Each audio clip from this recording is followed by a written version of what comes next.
স্বাগতম সবাইকে। Hello everyone, আজকে আমরা চলে এসেছি আবার নতুন একটা ভিডিও নিয়ে। আজকের এই ভিডিওতে আমরা ক্লাস 11-এর ম্যাথামেটিক্সের একটা গুরুত্বপূর্ণ অধ্যায় করতে চলেছি, যার নাম হচ্ছে সম্বন্ধ এবং অপেক্ষক। এটা তোমাদের ফার্স্ট সেমিস্টারের একটা গুরুত্বপূর্ণ চ্যাপ্টার। এই চ্যাপ্টারে আমরা যে বিষয়টা জানব সেটা হচ্ছে সম্বন্ধ এবং অপেক্ষক, এই দুটো বিষয় সম্পর্কে আমরা জানব।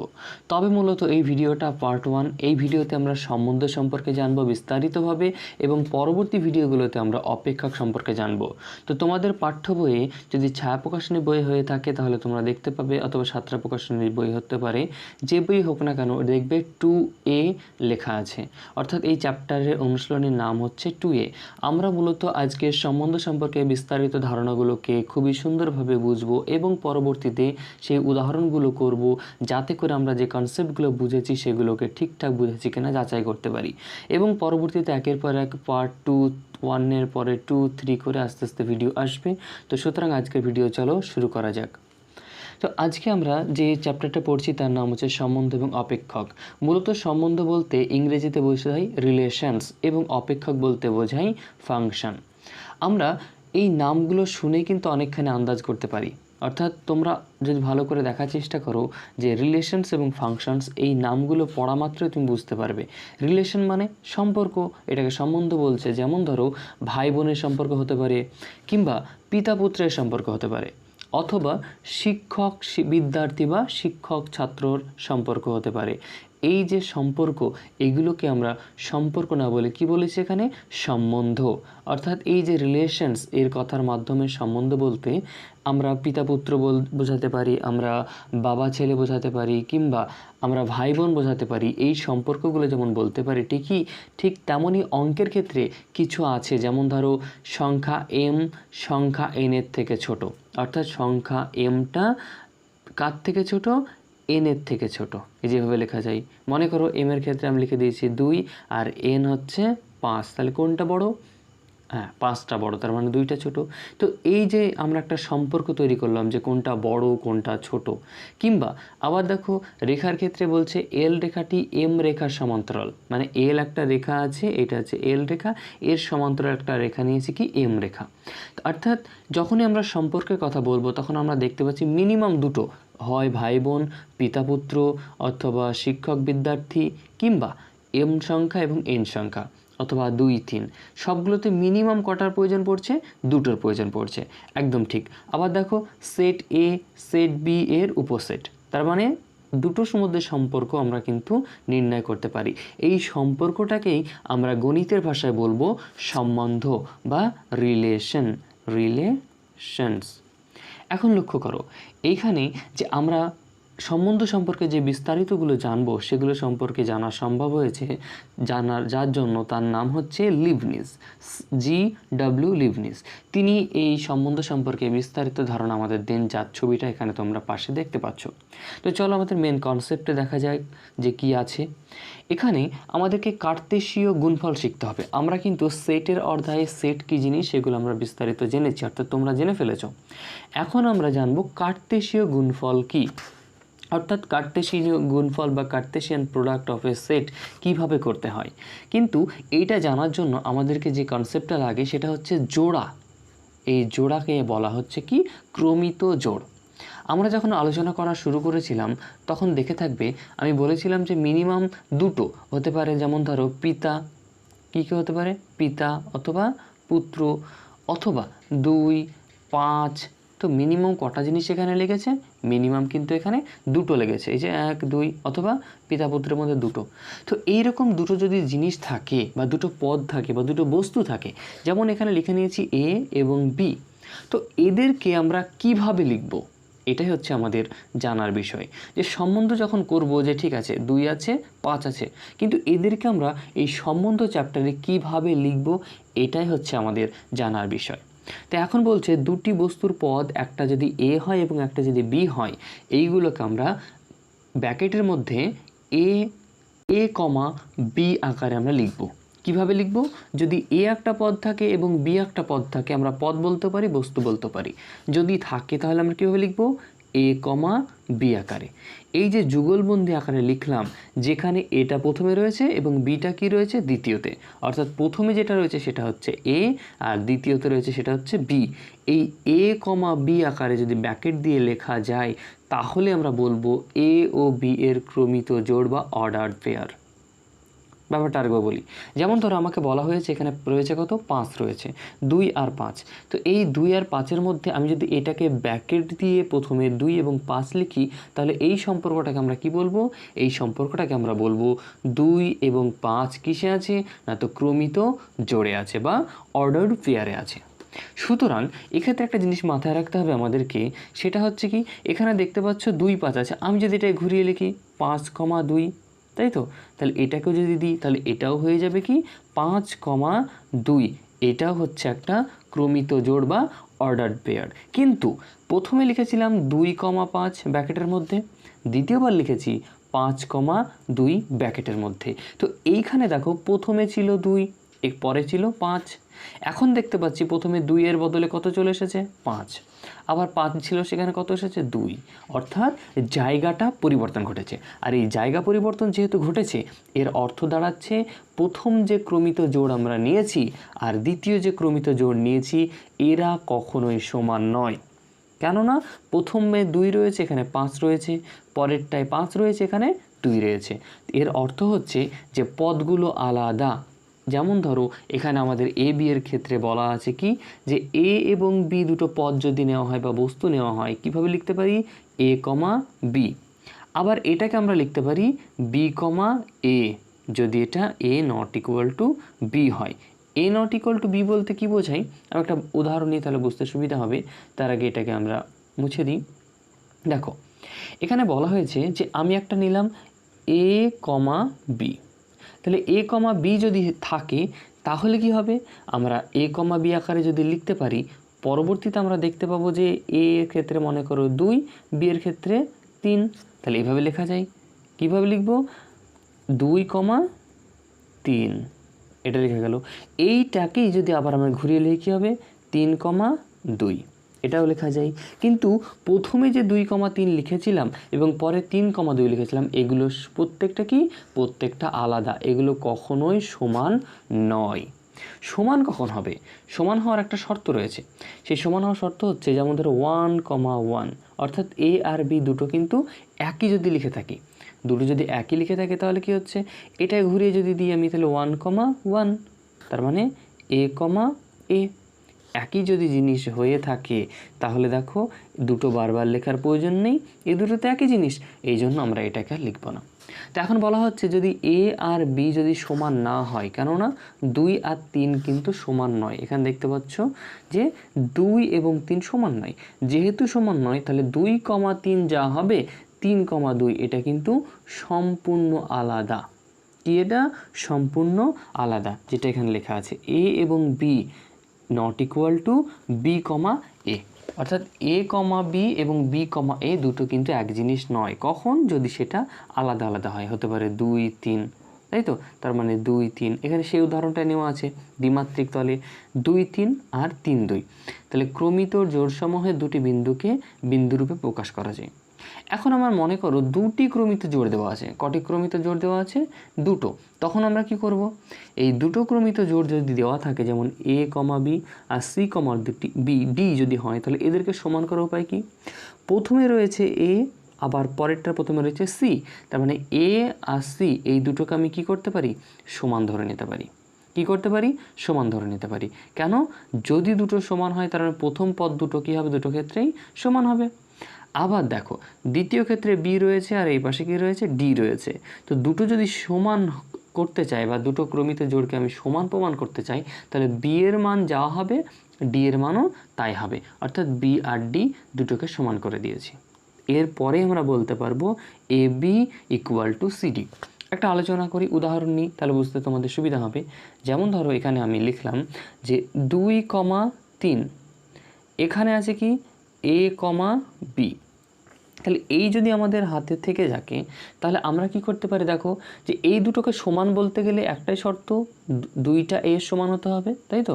তবে 2 এর বদলে এ হতে হবে এবং 3টা কার সাথে সমান হতে হবে বি, 3টা 2 এর সাথে সমান হতে হবে। এটাই তো শর্ত যে আমরা যদি দুটোকে যেটা আছে 2 এবং a প্রথম পদ দুটোকে সমান করতে পারি এবং দ্বিতীয় পদ দুটোকে সমান আমরা লিখতে পারি, তখনই আমরা বলবো তারা কিসে আছে, তারা উভয়ে ইকুয়াল, অর্থাৎ উভয়ে সমান। এই জিনিসটা দিয়ে আমাদের কিন্তু অঙ্ক করতে হয়। আমরা যেমন ধর একটা উদাহরণ করি, তাহলে কিন্তু আমরা বুঝতে সুবিধা হবে। আমাদের প্রথম যে অ্যাপ্রোচটা হবে সেটা হচ্ছে আগে উদাহরণগুলো ভালো করে বোঝা, উদাহরণগুলো করা, তারপরে অনুশীলনীতে যাওয়া, তাই তো? অনুশীলনী, উদাহরণগুলো বুঝবো, অনুশীলনী করব, এবং তার আগে আমাদের যেটা হচ্ছে কনসেপ্টটা আমাদেরকে ভালো করে জানতে হবে। এখন লক্ষ্য করো, প্রথমে দেওয়া আছে, কি দেওয়া আছে প্রথমে, 3x, এটা উদাহরণ number 1, 3x + 2y, 3x + 2y, 12। তাহলে এখানে কটা পদ রয়েছে? এখানে আমরা দেখতে পাচ্ছি প্রথমে একটা পদ, তারপর একটা পদ, দুটো পদ। আচ্ছা, এটার সাথে বাম পাশেরটার সাথে সমান বলেছে কোনটা? পরেরটা। তাহলে প্রথম পদ কত? 5, আর দ্বিতীয় পদটা 2x - 3y।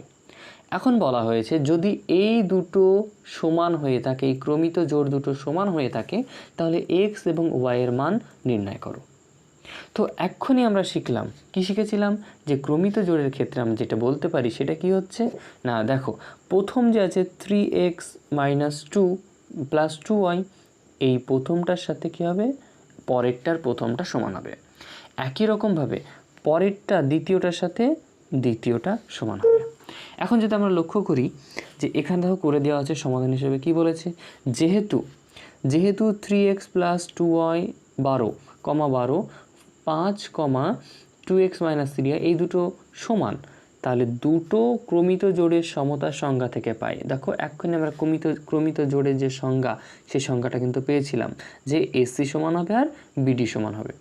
এই নিয়মটা কাজে লাগালে দেখতে পাচ্ছি 3x + 2 সমান কত হচ্ছে? 5। তাহলে দেখো 3x + 2 = 5। আবার লক্ষ্য করো এখানে কত হচ্ছে? 12। তাহলে এটা কার সাথে সমান হবে? ব্যাস, পরেরটা 2x - 3y = 12। তো এই যে আমরা যদি এটা করি, তাহলে আমাদের এখানে কিন্তু পেয়ে গেলাম। এটাকে ঘুরিয়ে লেখা ছিল, সেটাকে আমরা পরবর্তীতে, দেখো এখানে কত আছে? 12 সমান হচ্ছে 2x - 3y, 12 = 2x - 3y। আমরা এই পুরো 12টাকে এই পাশে লিখলাম, ডান পাশে, তাহলে লেখা যায়।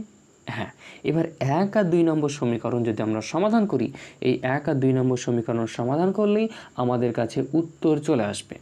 তো আমরা, অর্থাৎ তোমরা ক্লাস 9-এর দিকে অনেকগুলো সমাধান করার পদ্ধতি শিখেছিলে, যেমন হতে পারে অপনয়ন, হতে পারে বজ্রগুণন, হতে পারে পরিবর্ত, কিংবা তুলনামূলক। তো সেই পদ্ধতির মধ্যে কোনো একটা দিয়ে করলে তোমরা কিন্তু সমাধান করে ফেলবে। তো দেখো আমরা একটা ছোট্ট সমাধান করি। সেটা হচ্ছে প্রথম যেটা আছে সেটাকে আমরা কত নম্বর দেব? 1 নম্বর, পরেরটাকে 2 নম্বর। এখন ভালো করে লক্ষ্য করো, 1 নম্বর সমীকরণকে কী করব? 1 নম্বর সমীকরণকে যদি আমি গুণ করতে পারি 2 দিয়ে, আর 2 নম্বর সমীকরণকে 3 দিয়ে গুণ করি, তাহলে আমরা কি লিখতে পারবো? 1 নম্বর সমীকরণকে যদি গুণ করা হয়, তাহলে 3x × 2, তাহলে 3 দুগুণে কত হবে? 6x। 3 × 2 means 6x। আচ্ছা, পরে দেখো 2x × 2, তাহলে 2 দুগুণে 4 + 4y = কী হবে? 2 আছে 5, তাহলে 5 দুগুণে 10 লেখা হয়েছে। Very good. এখন পরেরটা যেহেতু 3 দিয়ে গুণ করেছি, লেখো 3 দিয়ে গুণ করো, তাহলে 3 দুগুণে 6x, কত? 6x মাইনাস কত আছে পরেরটায়? দেখো 3 দিয়ে, 3 তিরিকে 9 বা 3 তিরিকে 9, তাহলে এটা আমরা যদি লেখার চেষ্টা করি, তাহলে কত হচ্ছে? 3 তিরিকে 9y = দেখো 12 × 3, 3 12 36, কত হবে এখানে? 36। এখন এইখানে যদি আমরা বিয়োগ করি, বিয়োগ করলে কি হবে? তাহলে ভালো করে লক্ষ্য করো, আমি বিয়োগ করলাম, তাহলে বিয়োগ, এই মাইনাস চিহ্নটা কী হয়ে যাবে? প্লাস, আর এখানে মাইনাস। তাহলে এখন লক্ষ্য করো যে 6x কী হবে? কেটে যাবে। তাহলে এখন পড়ে কি থাকলো? এখানে অলরেডি আছে 4টে y, আর এখানে আছে 9টা y। তাহলে 4 আর 9 কত? আগে দেখো এখানে কিন্তু কি আছে? আগে মাইনাস ছিল, কিন্তু সেটা কি হয়ে গেছে? বিয়োগ করার জন্য প্লাস হয়ে গেছে। তাহলে 4টে 9 আর 9টা 9 যোগ করলে কত হচ্ছে? 13টা 9। কটা 9? 13টা y। স্যার এখানে ভুল হয়েছে বলা, সেটা হচ্ছে 9টা y আর 4টে y যোগ করলে হচ্ছে 13টা y। এখন এই যদি অবস্থা হয়, এবার আমরা লক্ষ্য করলে দেখতে পাবো যে 3x আছে, 10x আছে, আর এখানে কত আছে? 36x। তাহলে 10 -36 করলে কত হবে? -26, তাই তো? যদি বিয়োগফল করি কত হবে? -26। বা y সমান কত হবে? y ইকুয়াল টু -26 এই পাশের 13টা ওই দিকে চলে গেলে কি হবে? 13 সমান -2।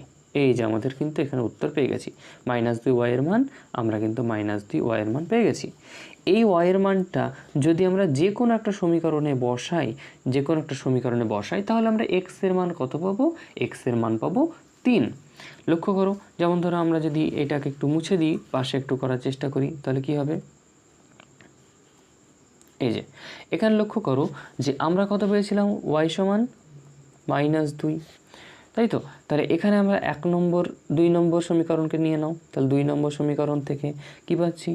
2x - 3y = 12, বা 2x = 12 মাইনাস ওদিকে গেলে কী হবে? +3y, বা x = কত হবে? 12 + 3y/2। এখন y এর মান কত? y এর মান হচ্ছে -2। তাহলে বসিয়ে দাও।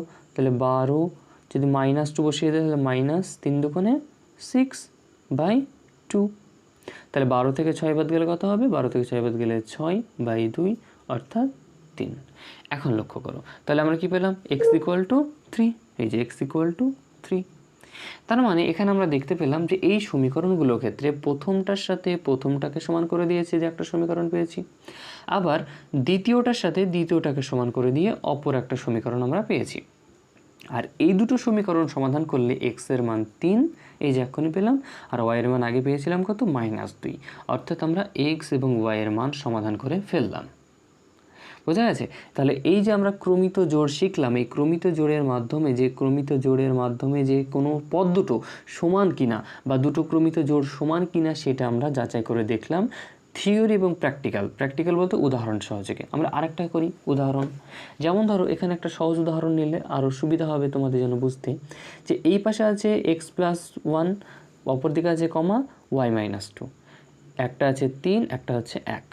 তাহলে আমাদের নিয়ম অনুযায়ী প্রথমটার সাথে কি হবে? প্রথমটার সমান, তাহলে x+1 = 3, বা x যদি থেকে যায় কি হবে? একটা ওই পাশে গেলে 3 - 1 = 2।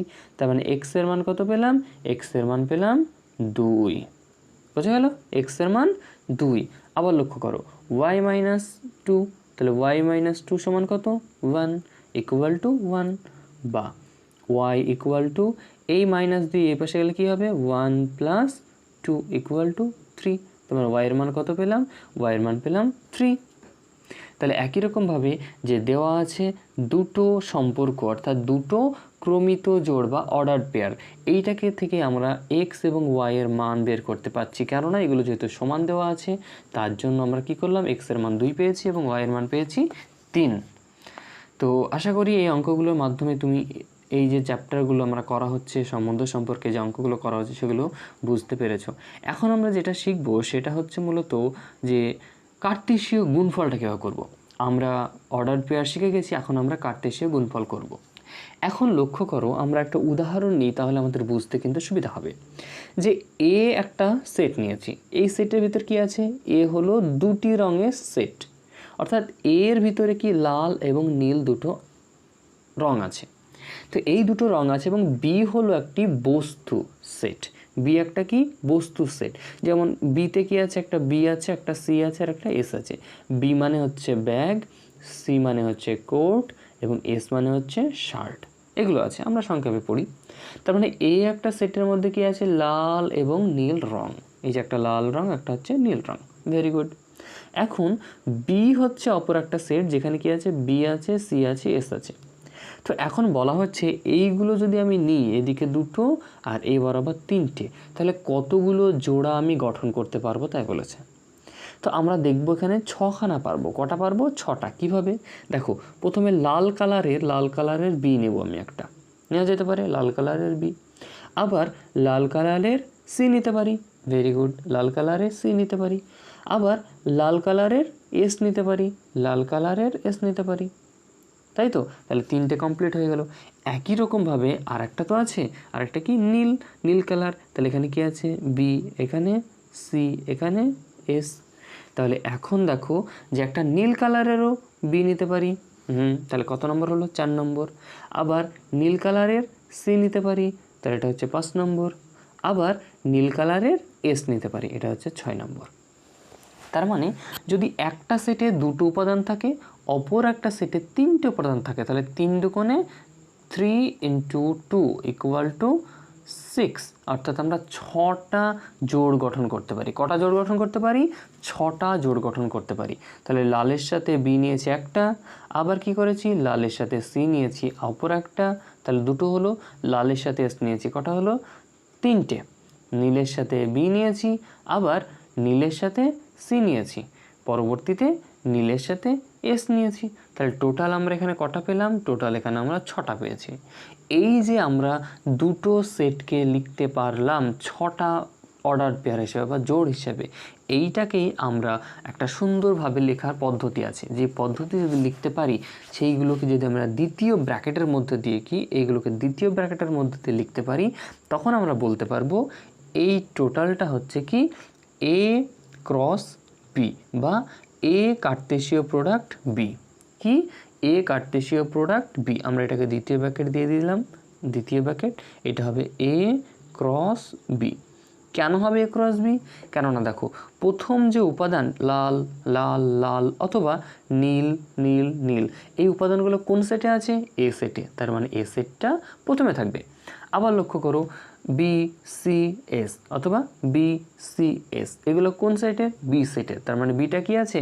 পরবর্তীতে আছে। এই দুটোর মধ্যে বিটা পরে আছে, তার মানে বিটা আমরা পরে লিখব। আর এদের মধ্যে যে অর্ডার পেয়ার নির্ণয় করার পদ্ধতি, সেটাই হচ্ছে কি আমাদের সেটের কার্তেশীয় গুণফল। কি ওটা? সেটের কার্তেশীয় গুণফল।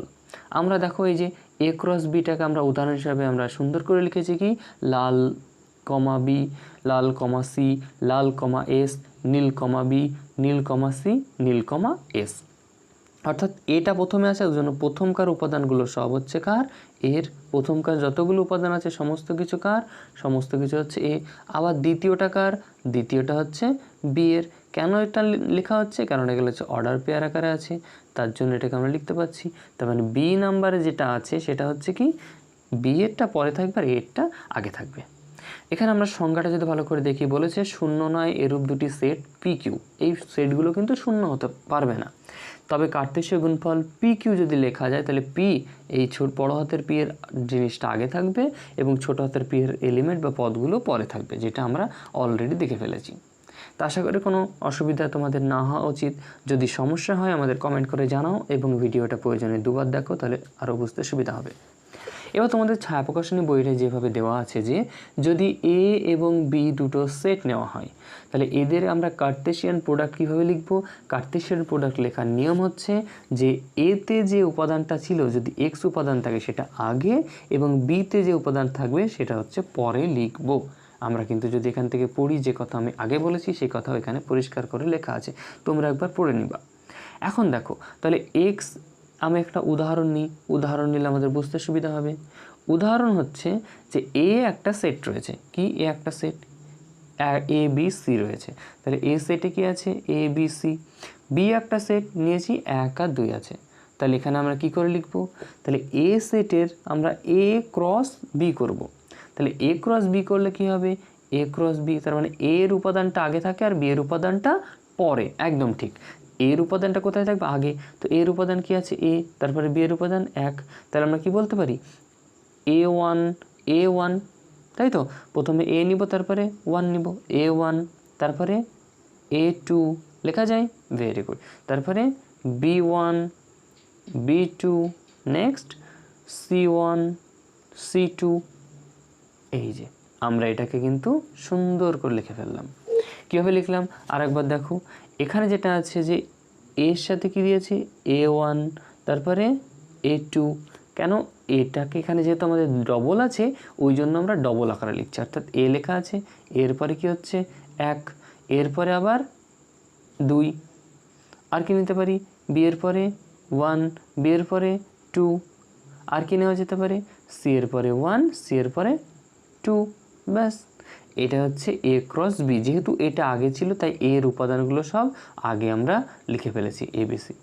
এবার যদি এটাকে উল্টিয়ে দেয় বি ক্রস এ, তার মানে বি এর উপাদান যেটা আছে সেটাকে আগে লিখতে হবে। তাহলে বি এ কত আছে 1, তার মানে 1টা আগে হবে, তাই তো? দেখো ভালো করে যে বিটা যেহেতু আগে আছে। এবার চলো আমরা একটা উদাহরণ করে দেখি। উদাহরণ নাম্বার 2 এখানে আছে। পি একটা এলিমেন্ট রয়েছে, পি একটা সেট রয়েছে, সেই সেটের ভিতরে কটা উপাদান আছে? A B C. কটা আছে? 3টে উপাদান আছে। আবার লক্ষ্য করো কিউ এ কটা আছে? কিউ একটা সেট, সেখানে আর আছে শুধুমাত্র, তার মানে এখানে একটা আছে, এখানে একটা, এখানে 3টে। তাহলে এদের মধ্যে ক্রমিত জোড় কত হবে? 3 একে 3টে। পরবর্তীতে আমরা সেটাই করব। এখানে দেখো তাহলে প্রথমে বলেছে পি ক্রস কিউ বের করতে। কোনটা? আগে পি। পি ক্রস কিউ মানে আগে পি। তাহলে আগে পি যদি হয় পি, এ ক্রস মানে এ কমা আর, তারপরে বি কমা আর, এরপরে কি লিখবো? সি কমা আর। এই যে এ কমা আর, বি কমা আর, সি কমা আর। কেন এটা? কেননা পিটা আগে, যেহেতু আগে তার মানে পি এর এলিমেন্টগুলো প্রত্যেকটা কী হবে? আগে বসবে। একই রকমভাবে যদি এখানে আবার q comma p, q comma p বলে থাকে তাহলে কি হবে? কিউ এর পদটা আগে, তাহলে কিউ এ কি আছে? শুধুমাত্র আর। তাহলে আর কমা এ, আর কমা বি, আর কমা সি, আর কমা এ, আর কমা বি, আর কমা সি। আরেকবার বলছি দেখো, পি ক্রস কিউ লেখা আছে, তার মানে পিটা আগে, তাহলে পিতে কি আছে? এ, তাহলে এ কমা আর, বি কমা আর, সি কমা আর লিখতে পারি একদম, এ কমা আর, বি কমা আর, সি কমা আর। আবার কিউ ক্রস পি দেওয়া আছে, তাহলে কোনটা আগে আছে? কিউটা আগে আছে, তাহলে কিউ এ যেটা থাকে সেটা আগে লিখবো। তাহলে আর কমা এ, তারপরে আর কমা বি, তারপরে আর কমা সি। আর এগুলো সমস্ত কিছু কিসে লিখবো আমরা? দ্বিতীয় ব্র্যাকেটের মধ্যে কমা কমা দিয়ে। তাহলে এই যে লেখা হয়ে গেল। এবং দেখতে পাচ্ছি প্রথমে এ আছে, বি আছে, সি আছে, এবং পরেরটায় সবগুলো প্রথমে আর আছে। তো দেখেই তো বুঝতে পারছি এগুলো কি হবে না? সমান হবে না। তার মানে সেট দুটো পদ সংখ্যা সমান হবে। মানে যদিও দুটি সেটের পদ সংখ্যা সমান, এখানে 3টে আছে, ওখানেও 3টে আছে, কিন্তু এরা কখনো এক নয়, মানে এদের গুণফলটা কখনো সমান নয়। এবার আমরা একটা গুরুত্বপূর্ণ জিনিস শিখবো, যে একটা উদাহরণ দেখি। উদাহরণ কি বলেছে? যে এখানে দেখো এ একটা সেট দেওয়া আছে, এ সেটের ভিতরে কি আছে? 1 2 3। এখন বলেছে এ ক্রস এ, মানে এর আগে কি ছিল? এ ক্রস বি বলেছিল, অথবা পি ক্রস কিউ বলেছিল, কিন্তু এখন বলছে এ ক্রসে। তার মানে এইটাকে আমার কতবার লিখতে হবে? এটাকে ডবল লিখতে হবে। তো আমরা একবার লিখে নিই, বইয়ে যেতে একবার লেখা আছে, আমরা আরেকবার লিখে নিই। এ সমান কত হবে?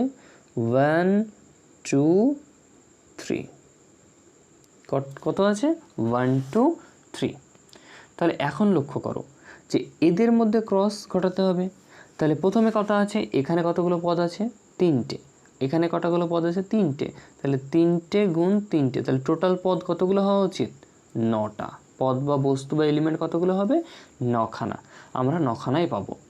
তাহলে দেখো প্রথম যেটা আছে এ এবং দ্বিতীয়টা, তার মানে প্রথমেটা আগে নিব। তাহলে 1 থেকে কত শুরু করবো? তাহলে 1 কমা 1, তারপর কত হবে? 1 কমা 2, তারপরে 1 কমা 3।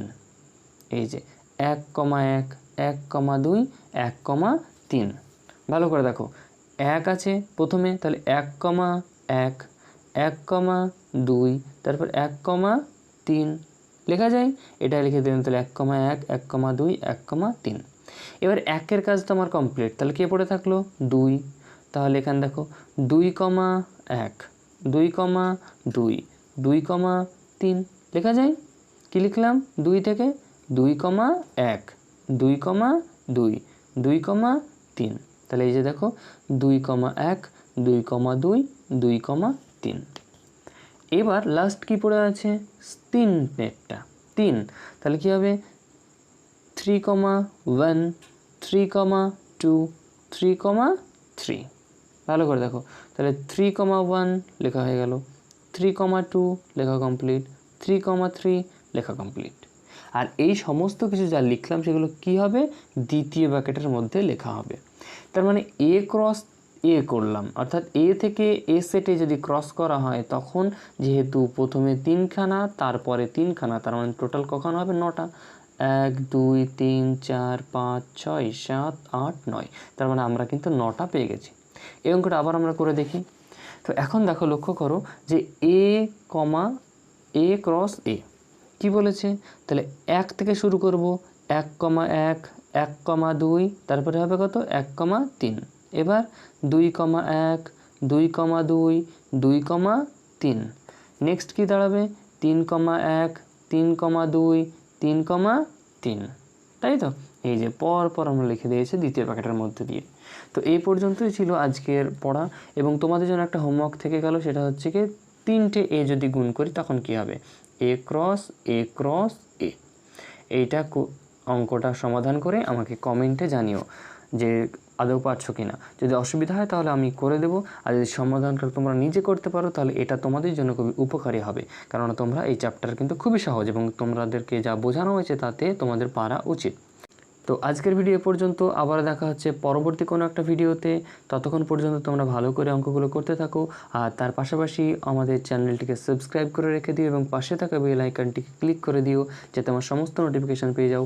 এবং প্লে স্টোরে অ্যাপ অ্যাভেলেবেল হয়ে যাবে কিছুদিনের মধ্যে, তো তোমরা সেখান থেকে ডাউনলোড করে নিতে পারো এবং ডাউনলোড করে সেখানে তুমি সমস্ত প্রকারের নোটস, যেগুলো হতে পারে সমাধান থেকে শুরু করে সমাধান, নোটস কিংবা পিডিএফ এবং কোয়ালিটিফুল যত প্রকারের ব্যাপার হতে পারে, বা এমসিকিউ প্র্যাকটিস, মক টেস্ট, সমস্ত কিছু কিন্তু তুমি এই অ্যাপের ভিতরে করতে পারবে। সুতরাং তোমরা অ্যাপটাকে ডাউনলোড করে নিও যত দ্রুত পারবে এবং রেজিস্টার করে নিও। তো আজকের ভিডিও পর্যন্ত, আবার দেখা হচ্ছে পরবর্তী কোনো একটা ভিডিওতে। তো ততক্ষণ পর্যন্ত তোমরা পড়তে থাকো, ভালো করে পড়াশোনাটাকে করতে থাকো।